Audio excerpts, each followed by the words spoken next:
Well, hello, friends, and thank you for joining us for another fabulous episode of the Color of Money podcast. It's Julia Lashay, and I am joined by none other than my favorite co-hosts, Daniel Dixon and Emmerich Peace. You know him as Unc.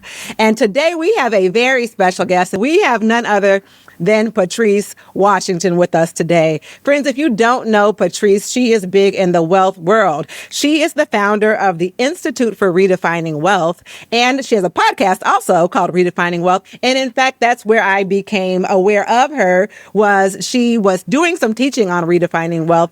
There's some pillars that she'll talk about with us today. But I saw her on Steve Harvey. I saw her on Dr. Oz. I saw her on Fox. I saw her at NARAB. I saw her with Barbara Corcoran at REDEFINE. I think that's what it's called, but all these places. And so when we first started this podcast, the Color of Money podcast, Patrice was one of the first people that we reached out to have as a guest. Here we are, I don't know, 2 years later, 3 years, however many years we've been doing this later. And friends, she's here.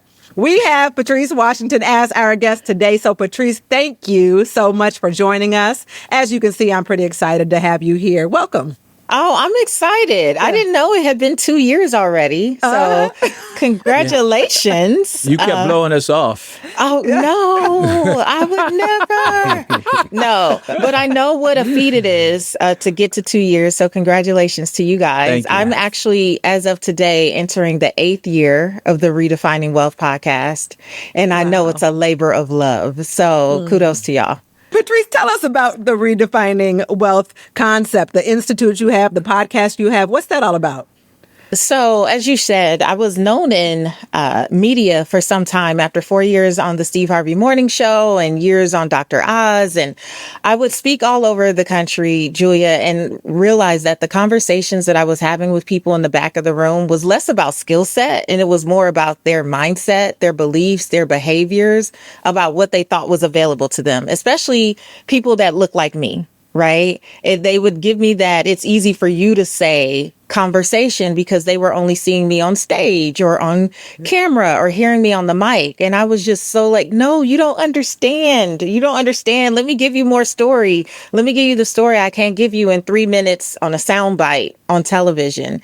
And so the story is that I actually got into real estate first. At 19 years old, I became a licensed real estate agent. 21 became a broker in Southern California. And that's actually how my business started. I was a real estate and mortgage broker in Manhattan Beach, California, built that up to be my first 7-figure business by 25 years old.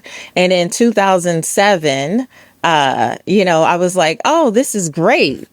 First generation American kid from South Central Los Angeles. I'm making all this money, driving matching Range Rovers, doing all the stuff. And I thought, oh, this will go on forever. Until I found myself in the hospital on bed rest because I took a fall down the stairs at 20 weeks pregnant that would send me into preterm labor. And it was in the hospital when they said, sorry, ma'am, this baby's coming any minute now. There's nothing we can do, that I've found myself at this place of learning what it meant to surrender, which was not giving up, but letting go of the control I thought I had.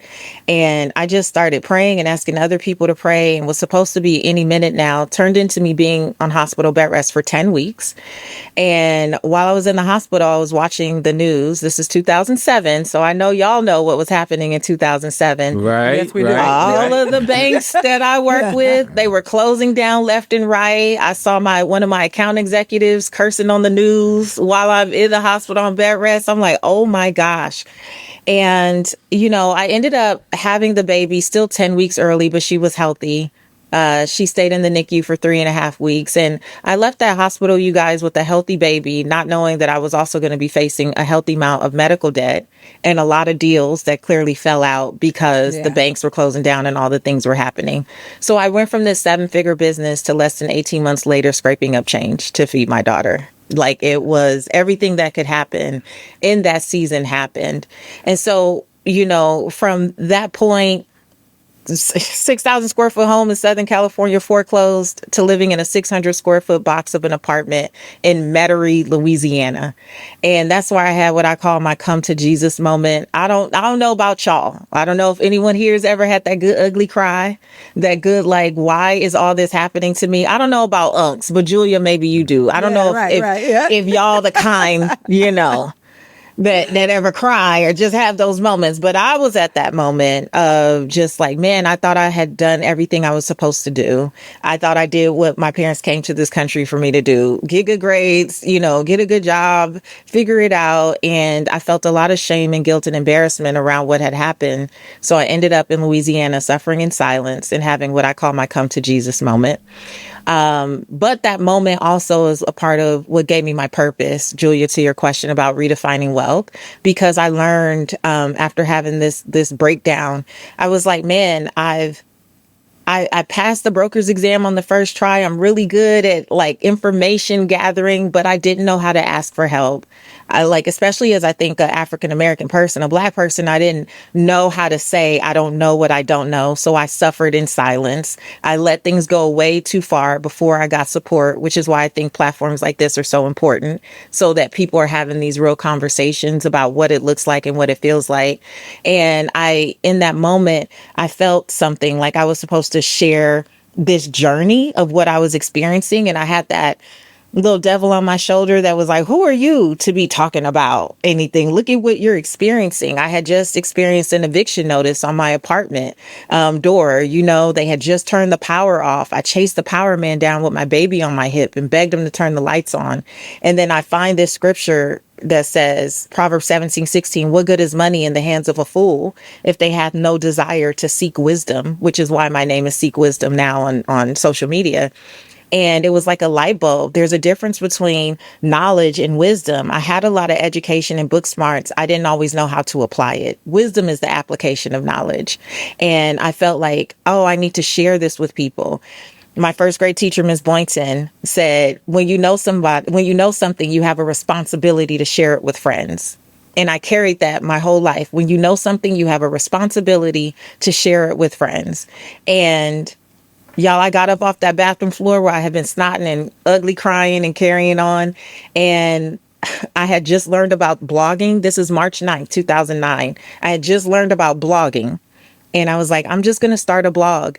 And that blog turned into me writing for other websites like Black Enterprise and Upscale back in the day, and then magazines and media and on and on and on. And now the podcast, 20 million downloads, like the clients everywhere. But out of all of that, the conversations that I've had with people the most are not just the skill set. You guys all know that there's more than skill set that make you successful. Yeah. It's like, we know what to do, but there's a who to be that comes that comes up. And a lot of people, I find, can't apply the information that you all give, that many people give out here, because it's the beliefs and behaviors that hold them back. Yeah. So I went back to school, got an MBA in behavioral finance and financial psychology, and I blend that with now 20 years of all the things. Tell me, the MBA is in behavioral finance? Behavioral finance and financial psychology. I would have never even thought that there would be such a degree. What do you learn in behavioral finance? It's still like a relatively newer discipline, especially as a Black woman in the space. There's not very many of us. There's more of us that are coming on board. But it's literally just studying why we do the things with money that we do. And so, it's no secret to you guys. I know you mentor a lot of people. You hear people set goals and say, I'm going to do this thing. This is my year. We started out every year, January 1st. This is the year that I finally do my first flip, or I become an agent, or I do this. And then life happens, life be lifing. That's Daniel's favorite thing. He loves coaching people who do that. Yeah. Yeah, absolute favorite. Life happens, and you realize that even people who are really brilliant end up self-sabotaging. And so it's like, why is that?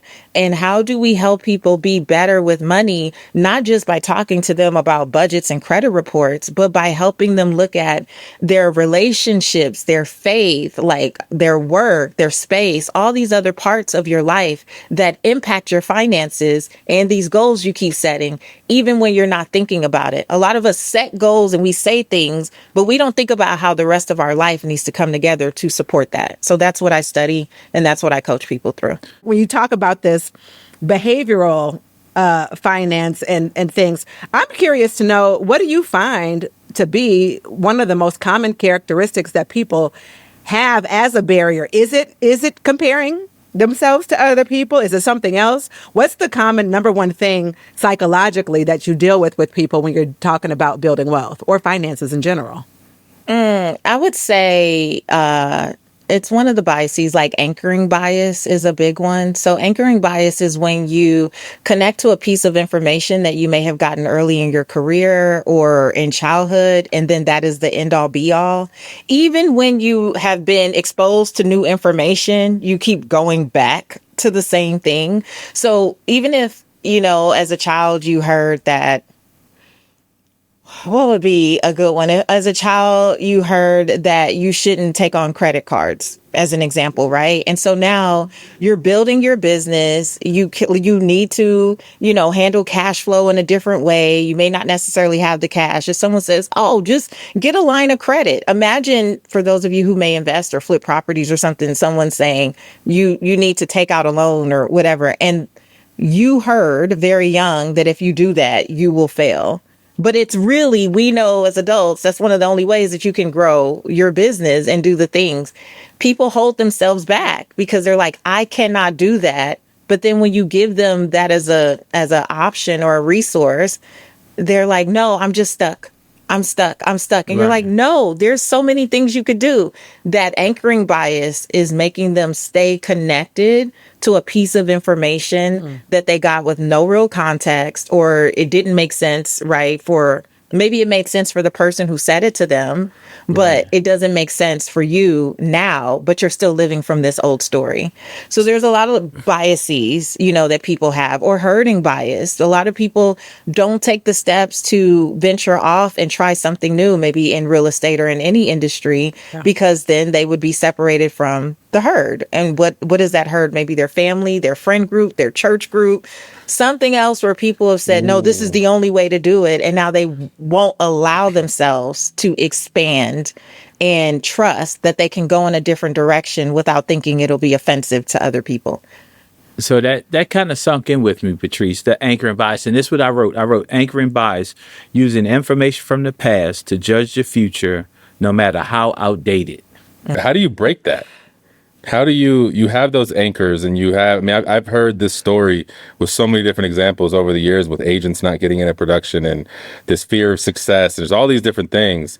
I'm curious, how do you fight that? How do you break that? Well, one of the first ways is just to acknowledge that that's what you're experiencing. Something that I always talk about is radical honesty.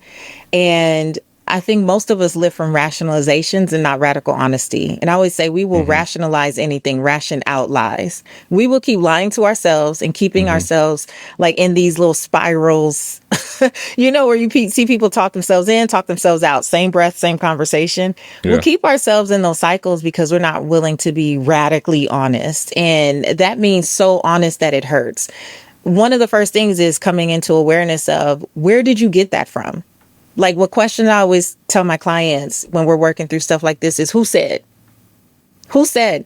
Trace it back to the first time you may have heard this piece of information. And usually when people do, Daniel, they trace it back to someone that they wouldn't even want to trade lives with. Yeah. That information or that little tip or whatever they were getting, if you really looked at the source of where it's coming from and you got radically honest, no matter how much you love or respect that person, if you got radically honest about their results, and if you actually want their results, that is a part of like dismantling that chain that keeps you, that anchor that keeps you there. Because you can go, I can love that person and also accept the fact that I have the right to reject advice that's not in alignment with who I am and where I'm going now. That was outdated advice. and that was their scenario, and I don't desire to switch places with them. So why would I operate from that level of thinking or behavior? Well, what's interesting about that is like radical honesty is scary. And when you think about people can't be honest with themselves, so how do you practice radical honesty? Like that means I got to look myself in the mirror and tell myself the truth. Like that hurts. And I think that goes into self accountability, which is one of the biggest problems we have in society, in my opinion. But like you can never be accountable if you're not being completely honest with yourself. Exactly. I don't know if the honesty hurts as much as the needing to get the guts to do something about it. I think that people don't ask themselves better questions, because if they got the answer, then they would be responsible for doing something. And what we would like to do is pretend that we don't know anything is wrong, or pretend that we don't know what to do. And I think a lot of times we just don't want to deal with the consequences of doing something different, because there's this idea that, again, I think maybe Emmerich said it, the fear of success, or leaving the tribe, or people thinking, oh, now I think I'm this. I always tell a lot of people, and you guys may see this with real estate agents, they want it so badly, and their vision is to maybe be an agent or an investor or do all this stuff.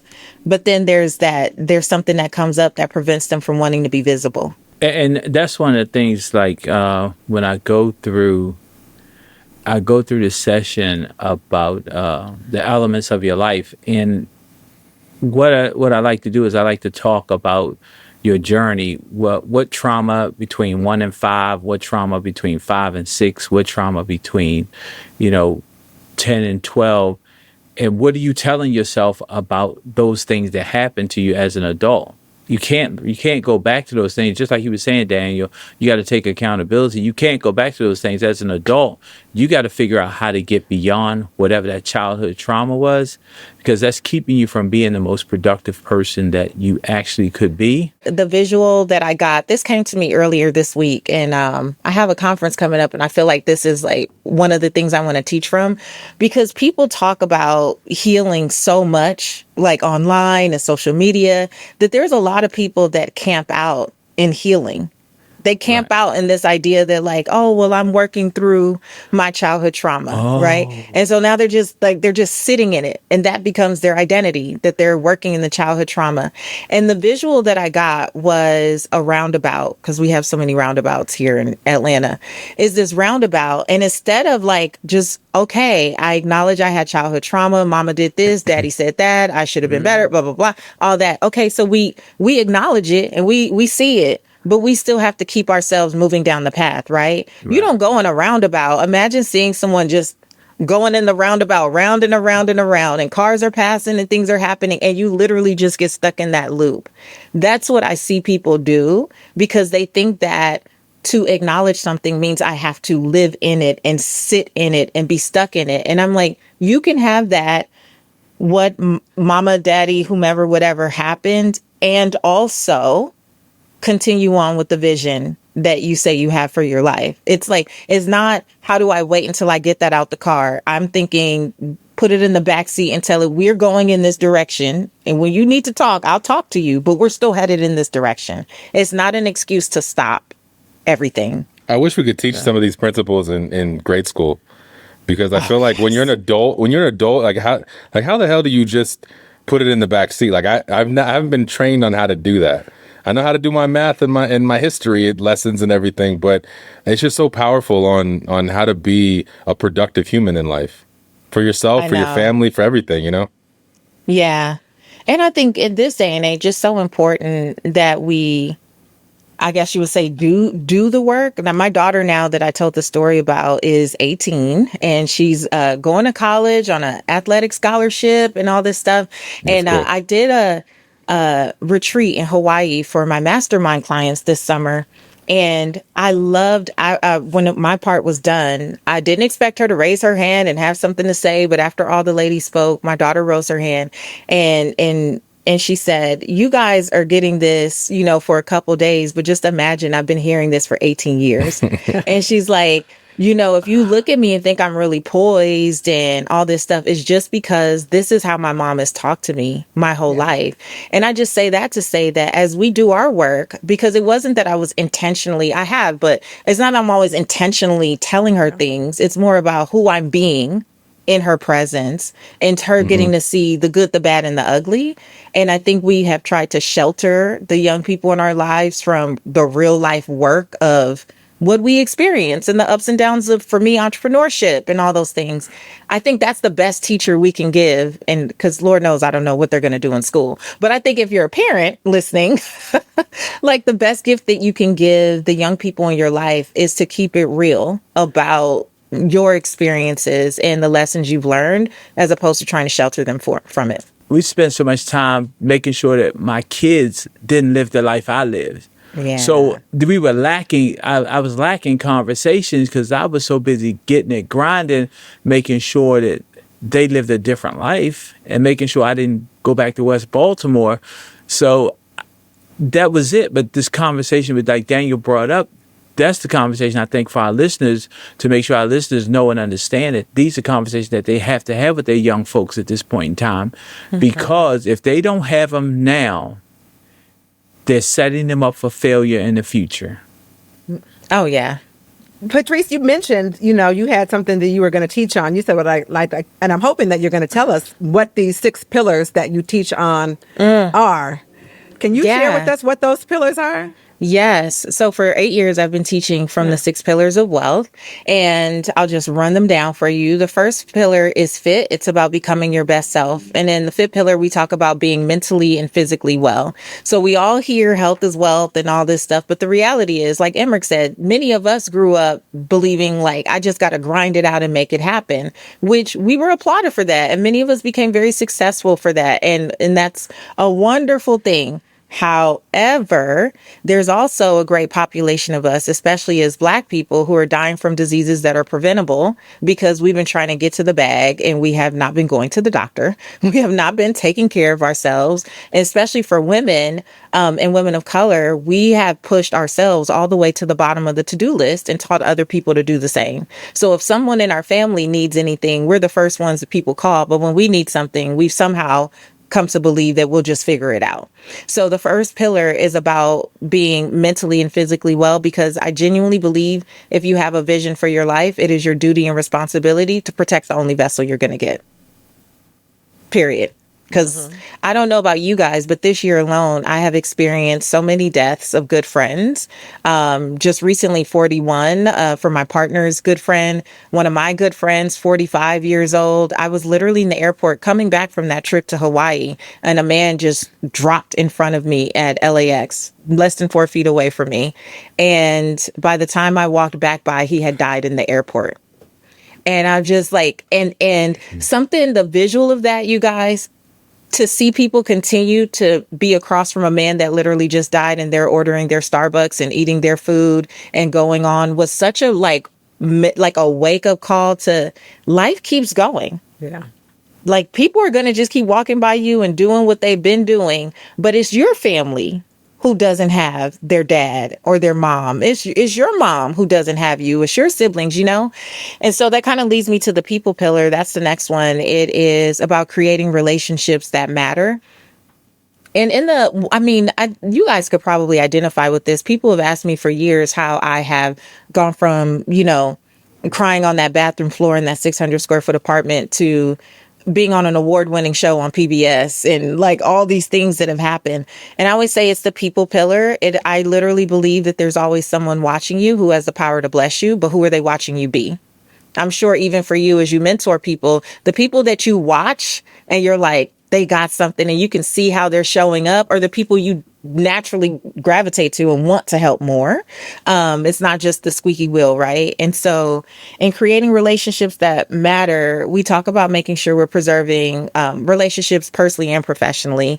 And, so that's the people pillar. Space pillar, setting up your life to support you. I forget what the exact percentages. Like we spend like 76 hours a year looking for things we already own but can never find. whether that's like keys, glasses, like whatever it is. Like we spend 3 days a year just walking in circles talking about where's my such and such, where's my such and such. So in the space pillar, we talk about the fact that clutter is the physical manifestation of chaos in your mind, and a lot of the creativity that is blocked for people is just trapped in the stuff that they won't release. And I'll say in a lot of my clients, even hidden clutter is still clutter. Not only do you guys know that people spend billions of dollars on storage space, but they also just hold all this dead weight from seasons that no longer serve them. Like I was just talking to a client earlier this week that had a really negative experience at a corporate job. And in her office where she was trying to build her new business, she still had all the binders in paperwork and folders from this job that let her go, and like she was traumatized at, and she had all this stuff as if it was going to come up. Like I'm like, who would call you Right. 2 years later and ask you for any of that paperwork? Why are you keeping all of that in the space where you are trying to create something new, but you're holding on to something old? Like it could just be simple things like that when you take inventory of your space, and if that really serves what you say you desire. Then there's the faith pillar as the fourth pillar. It's believing in something greater. I always tell people, I don't care what you say you believe, but do you make time to practice it? Because at some point, this journey is going to bring you to a very humbling place where you need resilience. And I know all of us are only still here because we've had to build the muscle of resilience. And I would say if you don't believe in something, you'll fall for everything, because life is always going to be bringing all the things to you. And then work pillar is living in your life's purpose. I will say one of the big things that I've learned in financial psychology is that a lot of people's financial challenges are really rooted in unfulfillment. When you are unfulfilled at what you do day in and day out, it creates this void. And a lot of people try to fill the void with buying things or people. Either we overextend ourselves, overgive, become the savior for everybody else. There's a lot of the guilt of the one who made it, right? When we see athletes, but even successful entrepreneurs, if you're the one that made it in your family and you take on this like identity, you end up trying to like buy people's respect, their love, their affection. And so people will be in jobs that they hate, but because they get the cash to buy the people, they just keep going in that cycle. And then they mismanage their finances, not because they can't figure out how to budget. It's just they've attached a whole lot of other meaning to what those paychecks mean and represent in their lives. And then the last one is money. And it's just about managing what you do have wisely. And the reality is when people start to clear up the clutter and the other 5 pillars, all of a sudden they can finally take the advice. But usually they can't take it because their lives are so cluttered and there's so many blocks because of things happening in those other pillars. So that's what I help people unpack, is what's going on in those other 5 pillars that are making you show up this way with money. What do you think with high achievers? What do you think is the one that's neglected the most? The one pillar that's neglected the most? Let me give you 2. One of the ones with high achievers that's neglected the most is the money pillar. And that's usually because high achievers just feel like, oh, I'll go make more money. So they won't stop and create plans and finally do their trust or their will or do like all the financial paperwork because they're usually just too busy. Like, oh, I'll go make some more money. So they have learned to throw money at problems, is a big one. And then I would say back to the fifth pillar. I think the fifth pillar is a big one. I always call it the awakening stage. Most people won't start to examine any of this until they get the diagnosis or something happens. I call it the boulder effect. And the boulder effect is, we have the pebble. So you get a little nudge. Maybe you had a little heartburn and thought something was wrong. You're like, what was that? But you ignore it. It comes up a couple times, but it's not too painful. You take a little something and you go past it. The rock happens. Something else happens with you physically and you're like, oh, I should pay attention to that. Most people won't pay attention until the boulder. Like something big has to happen and then they go, oh, shoot. And all of a sudden what they didn't have time for becomes their whole life. All of a sudden you didn't have time to make the doctor's appointments and now the boulder hits and now your whole schedule is flooded with doctor's appointments and all of a sudden you have time. Yeah. one of the things that is like nothing to do with any of this, but everything to do with all of this is I think that you have mastered your craft. So for a lot of our listeners, many are in real estate, most are entrepreneurs, and most are looking to build wealth in some way. What I've heard you say in all of this, and you said it right when we first started. You said it's the only thing I teach on.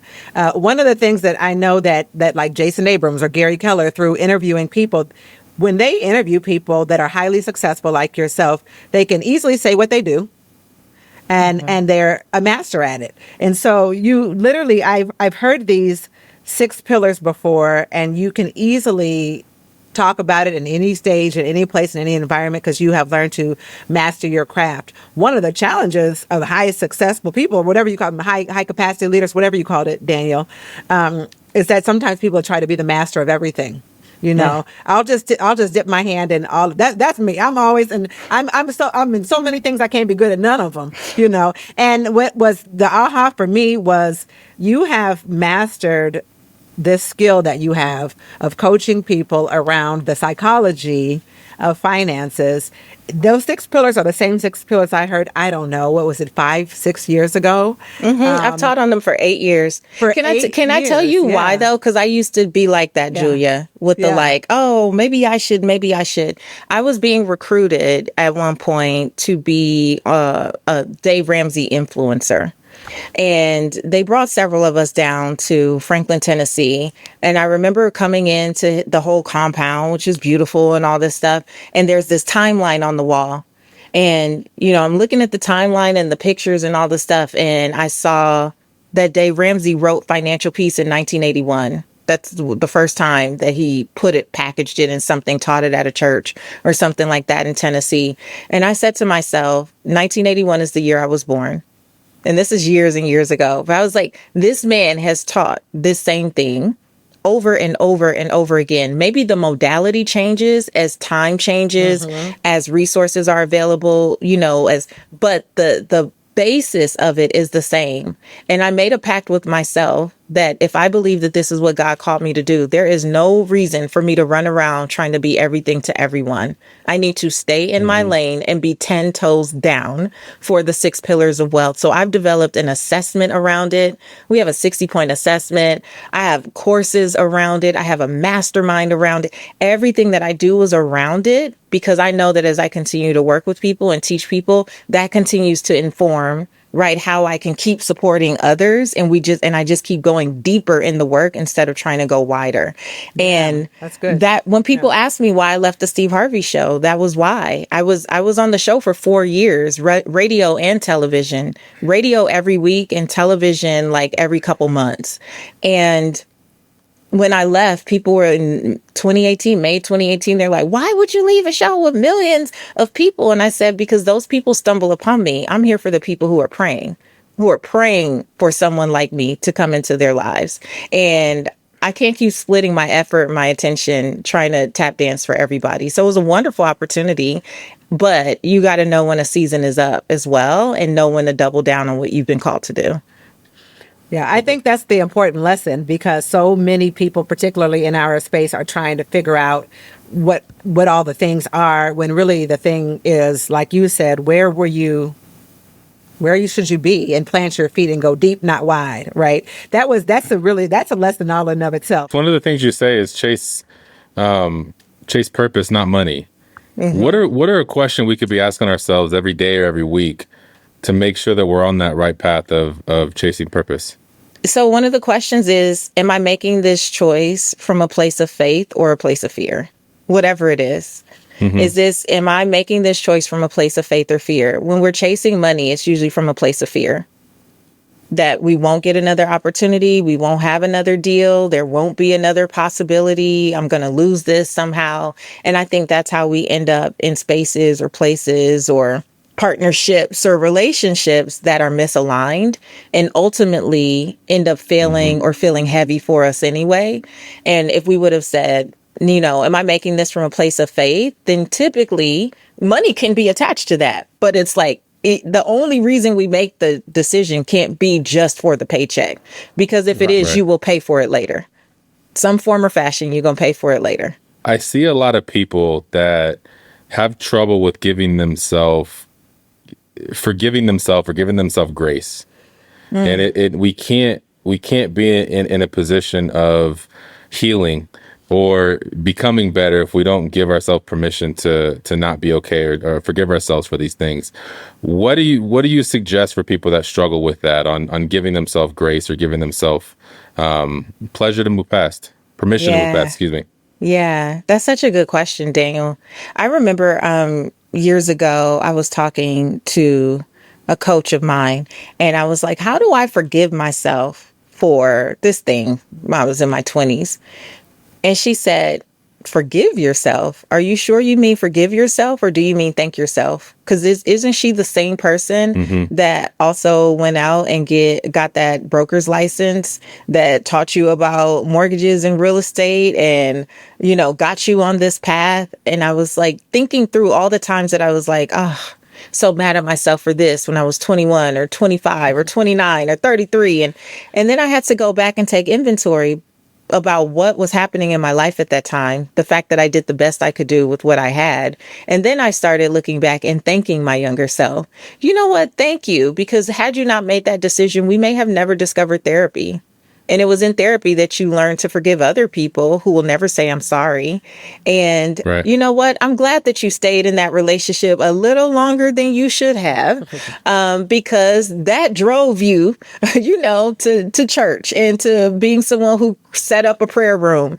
And now look at how stable your faith is. All of those things that you did led you to this point to become the person that you are. So I would say if you are someone who's, in this season of like, man, I'm trying to forgive myself, I would just invite you to flip that and say, what can I thank myself for from that same season of life? And for some of us, it's just thanking ourselves for surviving, because we've been through a lot.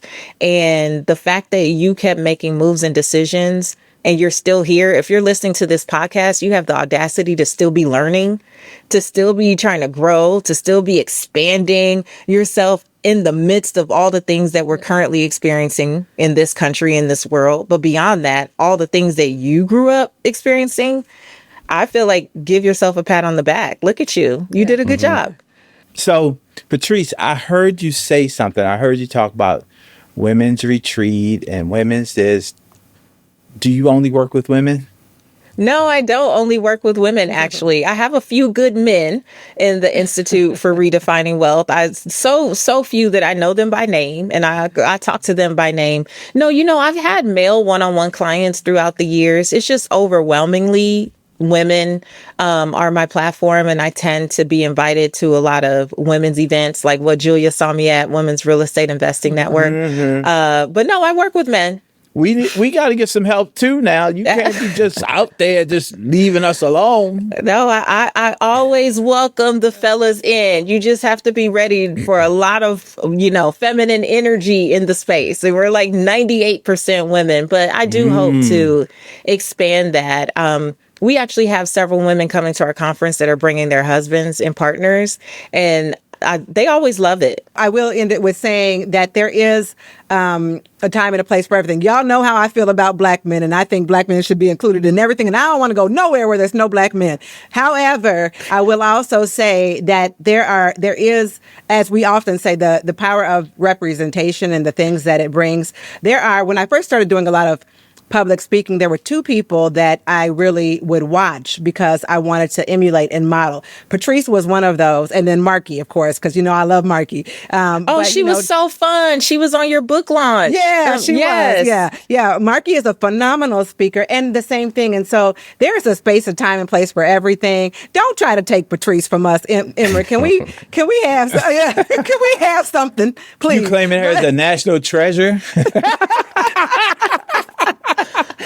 But honestly, I do want to just say that I did see her at, and I don't normally go to womenens things because I don't normally go to women's things. But I did see her in that space, and it was one of those moments that it was a lot of, it was a great representation of who we all could be. And she offers something specific that I think is a little bit specific for women to be able to kind of understand some of the things that she shares in her talk. Because y'all don't know nothing about carrying the baby on your hip and chasing down the electric man. Y'all don't know nothing about that. Yeah. I do speak to other audiences, Yes, but you do. it's overwhelmingly women. Yeah. Well, Patrice, in ending, what's the last thing you would like our listeners to know? If you could leave them with one thing, what would that one thing be? That one thing would be that you have the right to redefine wealth for yourself. So don't succumb to external definitions about who you need to be and what you need to do in this world. You can glean information from everyone, but you have the right to align it to what you genuinely feel called to do. So redefine wealth for yourself. I love that. We never said how people can get in touch with her. I'm at patricewashington.com. Of course, all things Patrice Washington are there. And then on social media, Instagram, Seek Wisdom PCW, or you can find me on LinkedIn, Patrice Washington. That's why I message Julia. It's on LinkedIn. Yeah. Yeah. And thank you for that. Thank you all for tuning in. And thank you, Patrice. We will catch y'all on another episode next week, Color of Money podcast. Y'all take care.